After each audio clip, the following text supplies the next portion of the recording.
Creo que se puede. Ahí está. Ahí está. Ok, Ujú. ¿ven sesión 2? Ahora sí. Sí, Sí, dice sesión pero 2, está pero el en la mitad de letrero. la pantalla hay un letrero. Ah, es este letrero de. Ujú. Sí, ya. Ahí ya. Sí, ahora sí. Perdón, sí, es que estaban viendo justo lo que yo. Ok, ahora sí lee lo que dice ahí, por Así favor. ahora ya me tocó la frase larga, ¿no? Sí. La lectura, letra herida, se caracteriza por el sentimiento de la literatura como un privilegiado modo de acceso a una verdad trascendental o especial. La literatura como sensibilidad estética que parte de una consideración de lo estético como cualidad y sentimiento que alumbra una vía de comunión con la realidad que no pasa por la razón. Constantino Bertolo, La Cena de los Notables. Bueno, yo creo que, Espero que haya sido clara porque me estaba conmoviendo mucho la propia oración. ajá, sí, no sé, ¿qué opinan de esto? Así, leyéndolo a bote pronto, sin darles como más contexto, ¿qué opinan de esta frase? ¿Se oponen a ella? ¿Se adscriben a este tipo de lectura?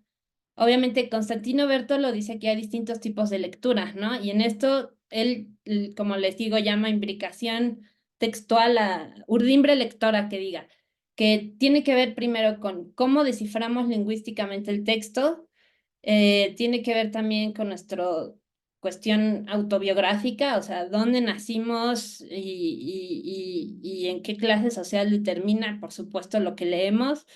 Este, también cuáles son nuestras lecturas previas, o sea, el bagaje literario que cargamos, todo eso determina lo que leemos, ¿no? Pero de alguna manera, si bien hay lecturas que él llama incluso, algunas son sectarias, algunas son inocentes, algunas incluso son adolescentes, él llama a la lectura letra herida, que es a la que yo me adscribo personalmente y es en la que creo en la literatura, que es la de creer que gracias a ella tenemos una puerta de entrada a algo, mm, vamos a llamarlo trascendental, a una sensibilidad que no tiene que pasar por la razón, y eso es lo principal, ¿no? Así como hablábamos en la primera sesión de que la literatura es uno de los pocos discursos que permite la ambigüedad, hay algo de la literatura que también permite que la razón, el raciocinio, no siempre esté presente y que su simple sensibilidad estética nos permita acceder a otro tipo de experiencia, digamos, elevada, ¿no? Em, entonces, bueno, no sé qué opinen, no sé qué opinen de eso, o sea. Puede ser una forma, pues, un poco romántica de ver la literatura, ¿no? O sea, como de creer que en la literatura vamos a encontrar las respuestas a la vida, y no siempre es así. O sea, a lo que me refiero es que cuando escribimos debemos tener mm, esa intención, ¿no? Lo que decía Eve, ¿no? O sea, eh,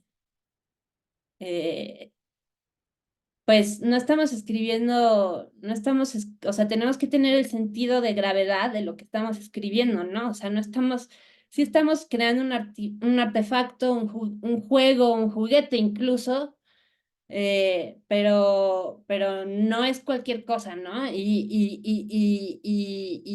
es una máquina de sensibilidades que lanzamos al mundo y que no es inocente en cierta manera. Perdón, Lu, te interrumpí, vas a decir algo, dime, o dinos, pues. No, está bien, sigue, porque la que iba a interrumpir soy yo. O sea, No, que dinos lo que ciertamente. quieras.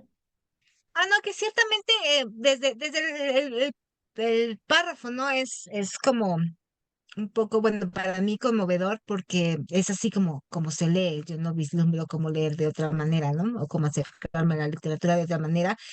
Muchas veces me ha pasado en algunos círculos de lectura o demás que empiezan a ser así muy profundos y desentrañar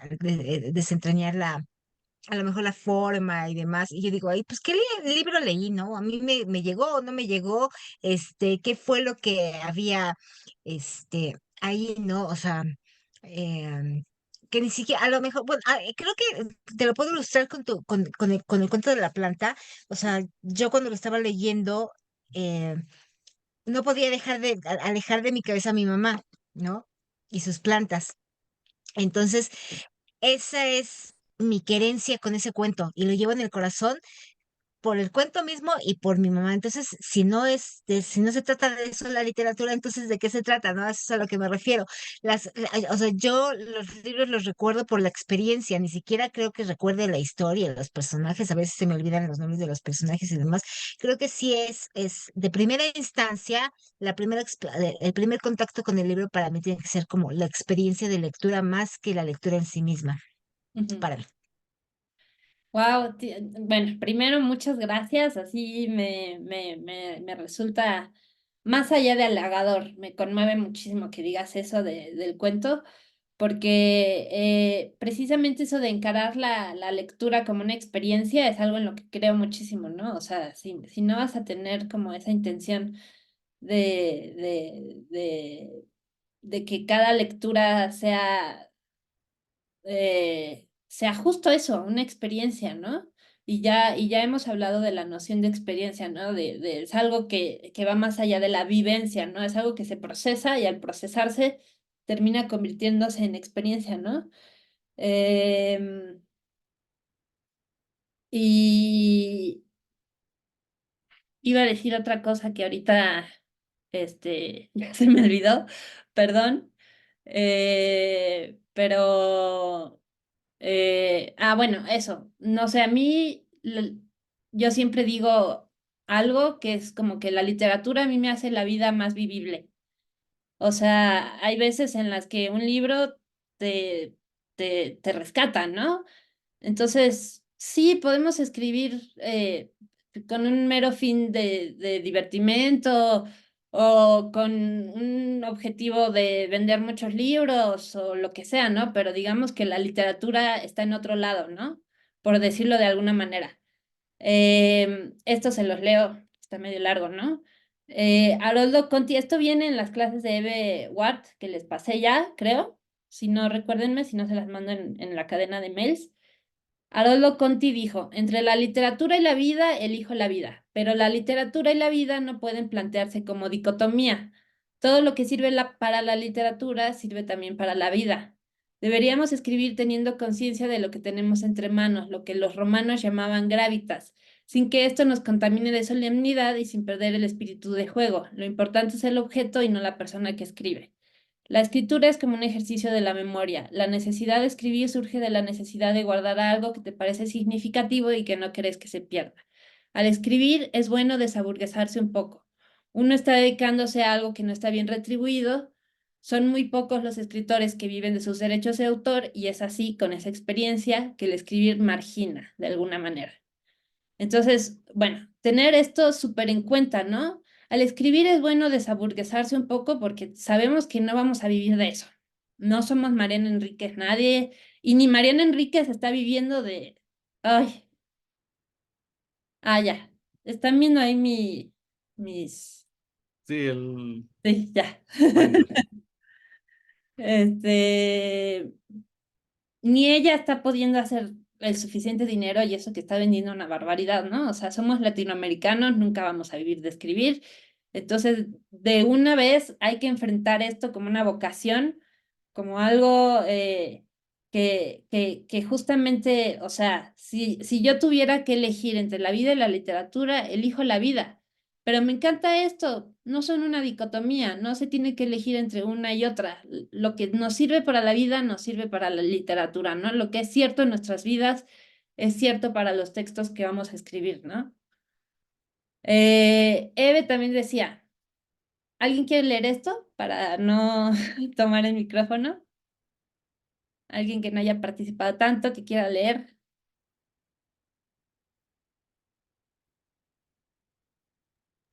Si quieres yo puedo. Ah, bueno. Ulises dijo, luego Alfonso y luego alguien más dijo, pero en las próximas. escribir es una artesanía extraña donde es necesaria e imprescindible la conexión con uno mismo, ya que el que va a escribir debe aprender a acompañarse, a desdoblarse de alguna manera siendo a un mismo tiempo el personaje que siente y el otro, el que observa a ese que siente o que está viviendo algo. La conexión con uno mismo es importante, porque si yo soy una bronca permanente o un rencor o un odio, yo soy una pasión en estado vivo y por lo tanto no puedo cualificarla, ni puedo definirla, ni puedo acotarla, ni puedo criticarla. Si tengo un rencor eterno, no puedo escribir sobre eso porque soy yo un rencor, soy yo una bronca. Entonces debo parar y mirar. Ujú. Alguna vez en otro taller, una de las participantes, una escritora, dijo, yo estoy en desacuerdo con esto porque yo sí escribo desde el rencor y el rencor me motoriza y motoriza mis textos. Y yo dije, wow, eso es fabuloso, me parece como que detrás de un texto haya una pasión fuerte, así sea una pasión triste como el odio o el rencor, sirven para la escritura, ¿no? Pero lo que me parece importante de esto es la noción de artesanía extraña o yo le digo rara artesanía, o sea, eso es lo que creamos con nuestros textos, por eso hablamos de la escultura, ¿no? Antes, o sea, realmente somos escultores, estamos trabajando un texto en el que estamos poniendo y quitando y ensayando, borrando, reescribiendo, o sea, es que no hay nadie que escriba de sentón, de una sentada a un cuento, o sea, los hay, se han dado casos, pero son escritores ya muy experimentados, este, mm, en fin, o sea, son casos así como eh, de inspiración súbita, pero son cosas que realmente no pasan, ¿no? En el trabajo diario de escribir es más un regresar, ¿no? De hecho, Eve, no lo tengo acá, pero en alguna parte Eve dice que escribir es regresar. Escribir es regresar constantemente al texto, ¿no? Y, y aquí habla de que al escribir nos tenemos que desdoblar y aprender a acompañarnos, ¿no? O sea, un poco tenemos que ser nuestros propios miembros del taller, ¿no? Al escribir tenemos que irnos criticando, tenemos que irnos calibrando, sintiendo lo que estamos escribiendo y al mismo tiempo siendo capaces de tasarlo, ¿no? O sea, de pasarlo por una mirada crítica y también de saber no hacerlo, o sea, de pasarlo por una mirada acrítica para que la escritura fluya, ¿no? O sea, eh, por eso esa importancia de saber acompañarse a una misma, ¿no? O sea, cada quien encontrará ese momento de escritura para sí mismo, o sea, nadie aquí vivimos de eso, entonces tenemos que, la otra vez alguien de un taller me decía, ay, Lilian, tú ya vives de escribir y yo, o sea, le dije, wow, o sea, ¿qué más quisiera? Eso no existe en México, ¿no? O sea, ¿quién vive de eso? A lo mejor te dan una beca y 3 años vives de eso, un año vives de eso, pero, o sea, todos tenemos que robarle a nuestro deber de trabajar o de la escuela, en el caso de los jóvenes, ese espacio para la escritura, ¿no? Eh, Gramsci, que es un filósofo italiano que yo admiro mucho, que en realidad es conocido por sus escritos políticos, como lo sabrán, o sea, él estuvo mucho tiempo en la cárcel y él es digamos, a quien se le debe el concepto de hegemonía, pero él tiene un libro que creo que lo tengo en PDF y también se los voy a mandar, que se llama Escrito sobre el lenguaje, y precisamente son textos, o sea, él en realidad se estaba formando como lingüista y esa era digamos que su tirada, ¿no? O sea, volverse académico de la lengua y terminó involucrado en cuestiones políticas y etcétera, ¿no? Pero bueno, ¿alguno de los que quería leer quiere leer Alfonso? Sí, Ajá, ¿quieres? va. Eh, sí, sí, sí. Dice, la belleza de una lengua no se plantea ni en el tiempo ni en el espacio, no existe siquiera. No es que la lengua sea lo bello, sino que lo son sus grandes obras poéticas, y esa belleza consiste en expresar adecuadamente el mundo interior del escritor. De esta manera, es tan bello un verso de la Divina Comedia como la expresión de ingenua maravilla de un niño que admira un juguete. Ujú.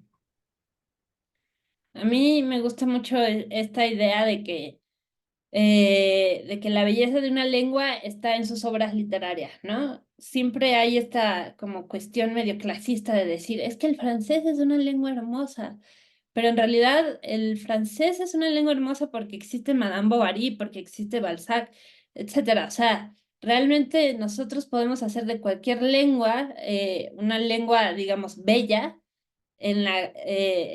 gracias a la obra poética que construyamos, ¿no? Y él dice, esa belleza consiste en expresar adecuadamente el mundo interior del escritor, que es algo que les quería recalcar sobre la necesidad de lo que vamos a tallerear aquí en este taller y los cuentos que estamos escribiendo, es tratar de expresar adecuadamente ese mundo interior nuestro, ¿no? O sea, y a lo que me refiero al acompañamiento, a la devolución que nos dan los demás, consiste en poder ayudarnos a llegar a ese punto. Pero también hago esta advertencia de Piglia, ¿no? Un lector también es el que lee mal, distorsiona, percibe confusamente. En la clínica de arte de leer, no siempre el que tiene mejor vista lee mejor. O sea, nadie somos lectores infalibles, ¿no? Así como no somos escritores infalibles, vamos a leer mal, eso ya está por entrada, ¿no? O sea, ya lo vimos, ya lo experimentamos, cada quien escribimos nuestro inicio y cuando vemos las reacciones vemos que a veces, no sé, se van con la finta de algo o no es por donde intentábamos emplazarlo, etcétera. Eso de ser malos lectores es parte también del taller, ¿no? Entonces, bueno, repasando, hablábamos de que en el inicio de un cuento, la verdad o el sentido del cuento se encuentra idealmente, no siempre, pero es algo que yo he observado o que yo trato de al menos trabajar, se encuentra en el primer párrafo, en los primeros dos párrafos, ¿no? O sea, por eso esta insistencia en que nuestros planteamientos, nuestros inicios sean a prueba de balas, desde por ejemplo, esa sugerencia que hacía Dani que le hacía Alfonso de, bueno, ese afortunadamente sobra o no sobra, no sabemos todavía, ¿no? O sea, puede cambiar el sentido totalmente o puede avanzarnos a algo que tal vez está reservado para más adelante, etcétera. Entonces, todo es un prueba y error, ¿no? Entonces, bueno, debe tener un gancho o una liana que te permita avanzar. Un gancho en el sentido más puramente, pues sí, pragmático de que se menciona aquí de, es un gancho buenísimo, ¿no? Es un gancho al lector, pero también un gancho en el sentido de algo que te engancha hacia la siguiente parte del texto que yo les llamo los puentes, que son las siguientes partes del cuento que nos van a llevar al fin, al final, a la parte final, o una liana, ¿no? O sea, dejar esos caminitos abiertos, ¿no? Bueno, idealmente condensa el sentido o es puramente entretenido y engancha. Y el incipit, pues es como todo, ¿no? O sea, el incipit me refiero a, tenemos que pensarlo muchísimo, ¿no? O sea, la primera frase es todo. Eve cita a Felisberto Hernández, otro uruguayo que yo amo, que dice que el cuento es una plantita que nace, ¿no? Así, todos estos cuentos, todos estos inicios de cuentos que ustedes leyeron son como el brote, ¿no? Entonces vamos a tratar de que, cómo vamos a, a cuidar esa plantita, ¿no? Cómo la vamos a hacer crecer o pasa que matamos las plantitas, ¿no? O sea, tenemos esta idea y algo pasa que nos bloquea y ya no podemos seguir.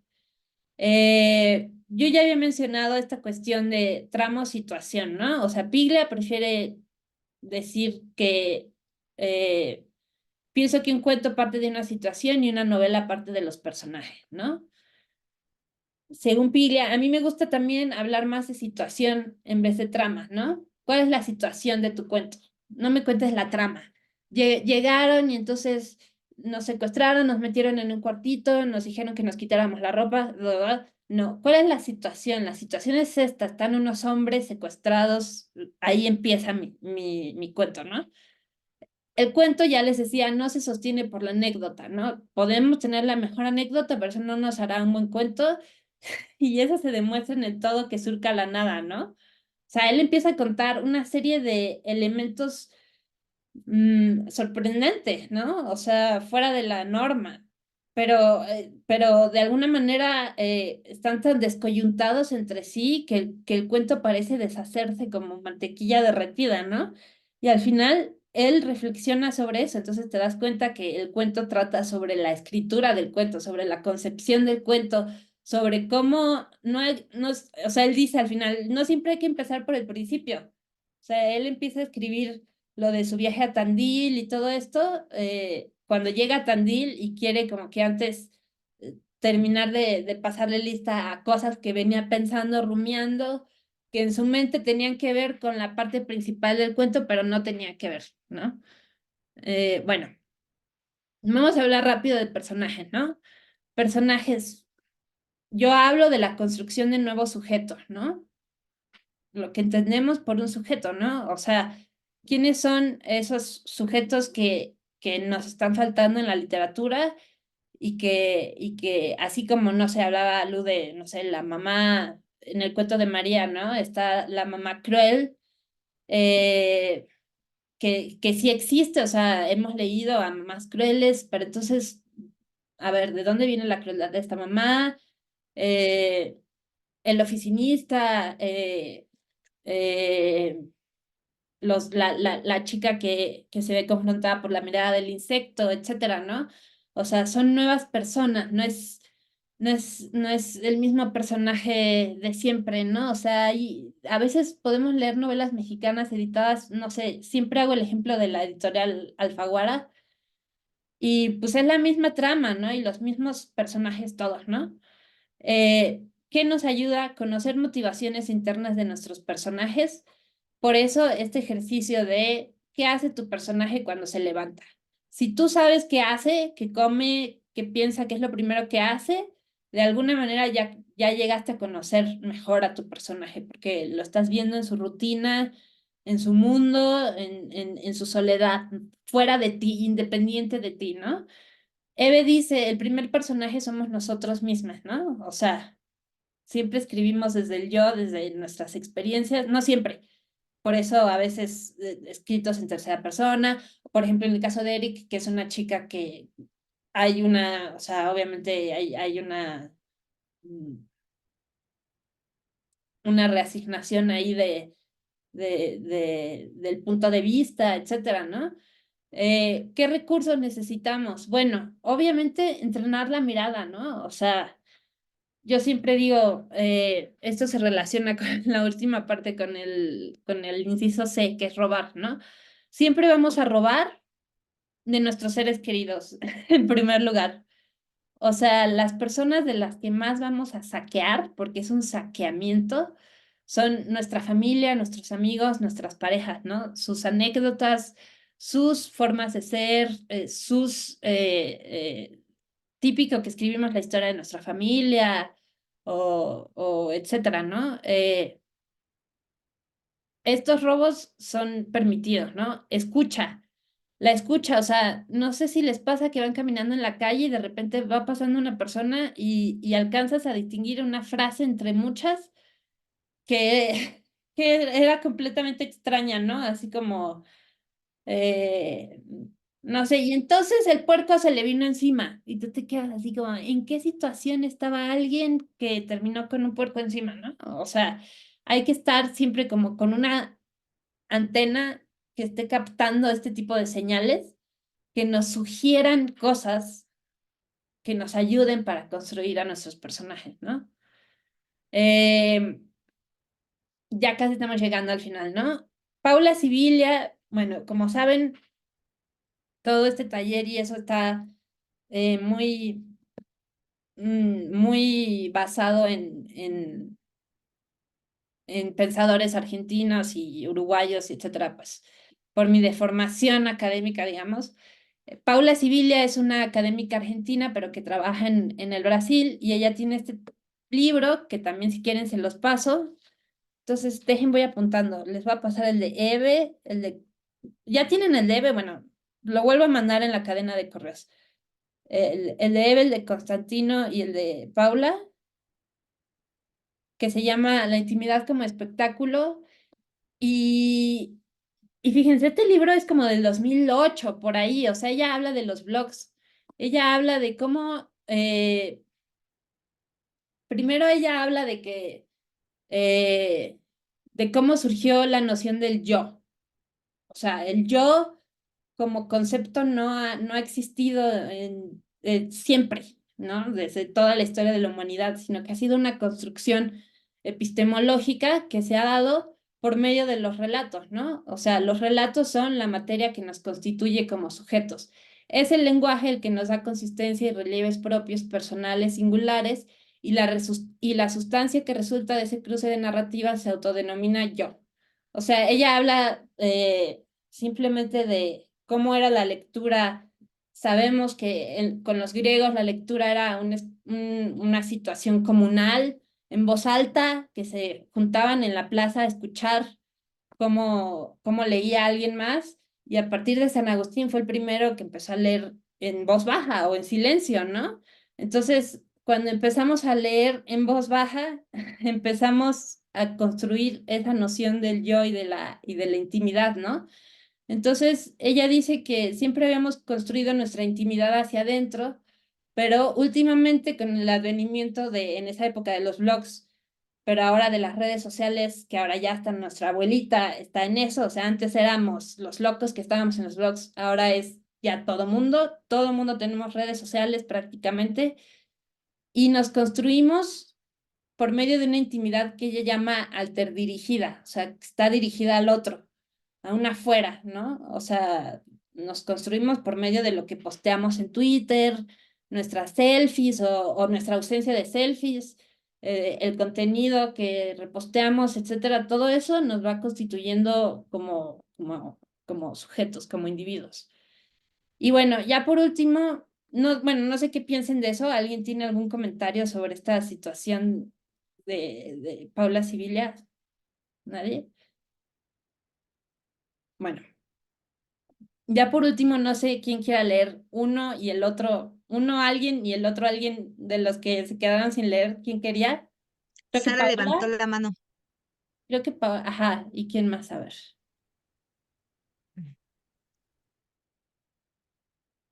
Es que aquí no los veo a todos. Pero quien quiera, empiece sin preguntar. Solo empiece a leer.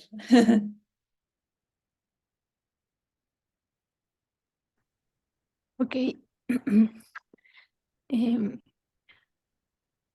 no es bueno ni necesario hacer tanta profusión de ideas ni enumeraciones de objetos. En literatura, la acumulación, salvo que sea genial como en Roa Bastos, no funciona. Uno se engolosina con su propio material y no quiere que nada quede afuera.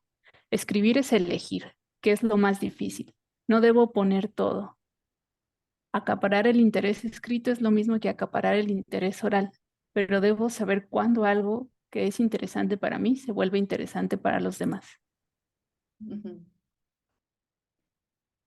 Y bueno, creo que también desde la sesión 1 mencionamos que no podemos ser avaros con lo que escribimos, ¿no? Muchas veces, ya escribí 2 párrafos, o sea, me costaron un montón de trabajo, estuve todo el día en eso, pero si al día siguiente lo relees y no funcionan, tienes que ser despiadada contigo misma y borrar. O sea, a veces las palabras están de más, por eso volvemos a la noción de literatura como escultura, ¿no? Como algo que se va puliendo. ¿Alguien quiere leer el segundo? O la misma Paola, si quieres. Sí, el que escribe debe percibir los objetos de una manera diferente según su estado de ánimo. No es lo mismo describir un lugar estando con fiebre o luego de un robo o si hay una rata en la cocina. Ujú. Bueno, esto es todo un tema, ¿no? Obviamente yo siempre he pensado que para escribir tenemos que estar en un estado de ánimo muy especial, ¿no? O sea, para sacar ideas, para escribir notas, siempre tenemos que estar dispuestos, ¿no? O sea, siempre cargar con un cuadernito o escribo en mi celular, etcétera. Pero ya cuando me pongo a escribir, yo le llamo el estado de gracia, ¿no? Y llegar al estado de gracia a veces es, no sé, llegué de un día de trabajo, me hago mi café, me pongo en un lugar cómodo, pongo buena música y es mi momento de escritura, ¿no? Eh, Obviamente, si estamos en un estado de ánimo iracundo, o sea, ya hablamos, ¿no? Si estamos dominados por una pasión que nos impide escribir, pues el resultado será no poder escribir, ¿no? Y, y bueno, para la siguiente sesión, la tarea va a ser, ahora sí les voy a dejar tarea. Ya que hablamos, bueno, primero vamos a leer el cuento de, ya que la mencionamos y ella es como, en este cuento sobre todo hay un muy buen manejo de trama, situación, con atmósfera, con situación política, etcétera, que es El chico sucio de Mariana Enríquez. Les mando el link, está en Nexos, pero les mando el link. Solo busquen El chico sucio Mariana Enríquez en Google y les va a salir. Vamos a leer El chico sucio, lo comentamos la próxima sesión. Y la próxima sesión que vamos a hablar de atmósfera, que es el trabajo de los sentidos, vamos a hacer un pequeño ejercicio que yo le llamo atmósfera sonora, no, paisaje sonoro, perdón, paisaje sonoro. Nuestra siguiente misión es el siguiente puente que yo lo llamo, o párrafo, o frase, o sea, ustedes saben, ¿no? No traten de, no, es que tengo que escribir 2 párrafos mínimo. Cada quien sabe qué tan largo o qué tan corto va a ser su cuento y cuánto necesita o puede escribir, ¿no? Pero vamos a llamarle puente. Su siguiente fragmento tiene que ser una descripción de lo sonoro que ocurre en la escena. Pintar un paisaje con sonidos, ¿no? Ya muchos lo han hecho, ¿no? Ya hablamos de eso. Algunos lo han hecho con olores, algunos lo han hecho también ya con sonidos, etcétera. Entonces, ¿cómo va a ser ese siguiente pasaje en mi cuento? Pero que esté formado por los sonidos, ¿no? Los sonidos son índices. Entonces percibimos el que está más cercano, después el que está a otra distancia y los vamos incorporando como en una especie de sinfonía que solo nosotros captamos a nuestro personaje, ¿no? Entonces, bueno, no quiero adelantarme, pero tenemos mucho de dónde jugar, ¿no? O sea, si decidimos emplazar nuestro paisaje sonoro en una calle de ciudad o en un lugar silencioso, pero entonces, ¿qué se escucha? ¿Cómo es el silencio, etcétera? Entonces, ese va a ser el trabajo. Me pueden mandar en Word o en mail o voy a abrir una carpeta en Drive donde lo pueden subir. Mejor voy a hacer eso para que todos puedan leer lo de todos, adelantándose si quieren. Y ahí suben su Word con su nombre, típico de secundaria, así de no olviden poner su nombre y su ejercicio. Y nos vemos dentro de 8 días. ¿Alguien quiere hacer algún comentario final o algo? ¿El paisaje sonoro es como un ejercicio independiente o es algo que queremos como conectar con nuestro cuento? Bueno, esa ya es como tu decisión, ¿no? Yo siempre con estos ejercicios, a muchos les sirven para incorporarlos a su cuento, o sea, como que es una forma no me gusta pensar en rellenar espacio porque no se trata de rellenar espacio, ¿no? Estamos tratando de avanzar. Muchos sí lo integran a su cuento, pero ha pasado en muchos talleres que escriben su paisaje sonoro y no lo incorporan al cuento, nada más es como una pieza, digamos, independiente. Entonces, eso ya es, digamos, que criterio tuyo. Ajá, Sara. Bueno, yo nada más quiero hacer como un comentario que pasó hoy, justo lo que dices de que pues, nos volvemos un poco receptores de diálogos, de emociones. Entonces a mí me pasó hoy porque yo anoto todo en mi autochat de WhatsApp, así se llama. Bueno, Sí. tengo en la parte de atrás de la oficina donde trabajo, viven unas señoras, no sé cuál sea el negocio, pero si hay mucho silencio se escucha la conversación de las señoras y tienen buenas conversaciones. Entonces hoy me llamó la atención que le dijo una a la otra, ¿no? La noté de hoy. Dice, yo te voy a dar dinero porque quiero que vayas a ver a la Virgen. Entonces lo escuché y me sacó de la concentración de Godínez, porque me quedé, ella le va a dar dinero, quiere que vaya a ver a la Virgen, ¿cuál Virgen, no? Y ahí empieza como la historia, uno siempre, pues, receptor de historias o buscando historias, Ajá. donde pueda sacar ese hilito. Y entonces yo empecé o sea, empecé mi mente, ¿no? A trabajar, ¿qué historia? Pues a lo mejor, no sé, va a Oaxaca, que está la Virgen de Juquila y le va a pedir un milagro, no lo sé, ¿no? Entonces todas las posibilidades que surgen de eso, del diálogo, como lo comentabas, ¿no?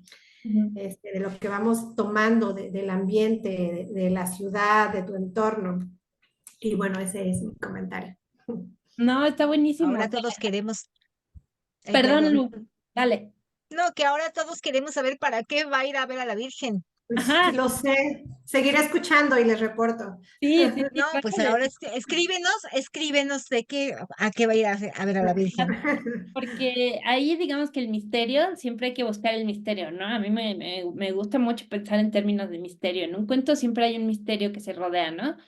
El misterio ahí es el mandato de te voy a pagar para que vayas a ver a la Virgen, ¿no? O sea, ¿por qué? ¿Qué beneficio le va a comportar a ella que hasta está dispuesta a pagarle a la otra, ¿no? O tan fuerte su creencia, o sea, hay un montón de probabilidades ahí y de situaciones que a la vez no son ajenas, digamos, alterizan, o sea, que nos hacen percibirnos otras, y eso también es importante para abrir nuestro ojo como escritora, ¿no? Escritores. Entonces, Sí, Paola, dinos. Sí, retomando un poquito esto como del sonido y la tarea, hay una idea que tengo de un todavía no cuento que quiero escribir de bichos, pero está inspirado justamente en un audio que pude grabar de 5 minutos del sonido que escuché de los insectos, pero fue como un momento como muy peculiar porque fue inesperado que de pronto se hizo tan intenso que como que acaparó toda la atención de lo que estaba ocurriendo en ese momento de manera como inesperada, pero la verdad es que no tengo como claro como qué elementos enfatizar, pero lo que lo inspira pues es justamente los sonidos de esa Ah, ocasión. no, está perfecto, o sea, ahí ya tienes el ejercicio. Ahora tu reto es describir eso. Es describirlo y no solo describirlo como algo que se enumera, ¿no? Sino cómo hacerlo sentir a tu lectora, ¿no? O sea, comunicárselo de manera efectiva, pero además, de manera bella, o sea, todos estos elementos que están en juego a la hora de escribir, que no es solamente un ir de un lugar a otro sin detenernos, sino que estamos como gente que, ¿cómo se llaman? Se me fue, los que hacen, Malabaristas. malabaristas, ¿no? O sea, somos malabaristas, gracias. Cuando escribimos, estamos trabajando con muchos detalles a la vez. Entonces, pues tu reto va a ser describir ese audio. ¿Cómo lo vas a describir? ¿Cómo se puede traducir eso a lenguaje humano? Ya solo eso es una tareota. Entonces, bueno, piensen los demás puede ser la siguiente parte de su cuento o una parte independiente del cuento que ocurra más adelante, una escena o simplemente una descripción de un lugar, pero que sea por medio de paisaje sonoro. Entonces, voy a abrir el Drive, les voy a mandar todos esos textos y si alguien falta de estar en el chat, por favor, deje su celular deje su celular en este chat para tenerlos en el chat de WhatsApp. Y bueno, eso es todo. A ver, a ver, déjenme checar el chat. Sí, María pregunta si hay grupo de WhatsApp. Sí, María, si no, creo que me lo pasaste por mail. Si tienen tiempo ahorita de dejar los que falten.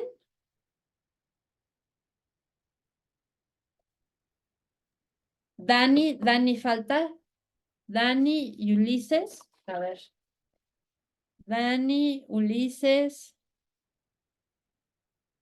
Marco falta.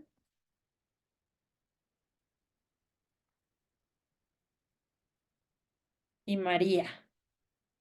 Bueno, ahí, bueno, Ulises y Dani dejaron su número. Marco y María, si pueden dejar su número, sería buenísimo. Si no, me los pasan luego por correo o algo más.